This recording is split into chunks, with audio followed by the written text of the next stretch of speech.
All kinds of vector designs can be created in Affinity Designer very quickly. Create a basic shape. Donut tool. Just go to the donut tool, hold down the shift, create a donut, and you can vary the gap. Just move that out there. I'm going to go for about that. But I want to convert it into a curve so I can manipulate it with like the knife tool and other tools. So convert to curves. Click there. As soon as you've done that, go here to the knife tool. So here's the knife tool, and this is in version 2. And what you can do, you can go and hold down the shift key and create a straight line. And you can cut. And you can cut again. Now you can vary it like that. You can make obviously a slightly more random line. You can go like that, create another one. Now you'll notice sometimes you suddenly find that the path is not selected. You may have to reselect again. So drag there, and you can create all kinds of cuts. Now it's not from that central part, but they're still all straight lines by holding down the shift key. So I've got that. And you can of course create a variety of different cuts. Now if I select all of them, you can see there, you've got those. But you can also recolour them very quickly. You can use the swatches panel, and you can see here over here that you've got all these curves. There's also a select feature. So I'm just going to select this one. So select that one, click here in the swatches, and you can find that in the window menu, and you change the colour.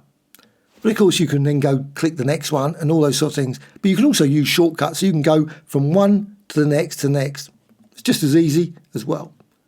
But I'm just going to quickly select them, run through them, and change the colours. Make them all different colours. Try and avoid obviously having a blue against a blue. You can select all the paths. Simply just drag over like that. They're all selected. You can see there in the layers panel, all selected. You can of course at this point, if you want, group them. Makes it much easier. So I'm just going to right click and group.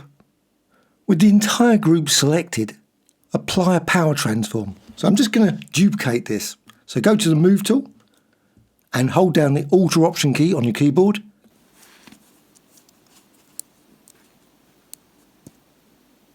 And drag. And that duplicates the path. Now go here, you can see the transform there, and just transform just slightly. Just a little bit. Make it a bit smaller. And also go up here and rotate. I'm going to go for about 10, 15. Now once you've done that, you can then use the power transform, Command or Control J.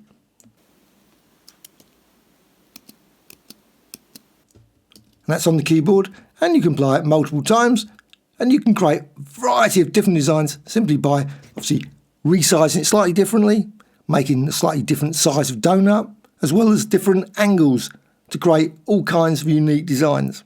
But I'm going with this one. And I'm going to select them all again. So all selected, and I can now group that as well. I'll go over here, all the layers there selected, so right click and group. That's all grouped. What I can then do, I can distort this. This design can be distorted in all kinds of ways just by going to the layers and down here. Just fourth item. Again, this requires version 2. Click there and go with mesh. You get this mesh. And you can vary. You can add more than, obviously this, you've got 9 here.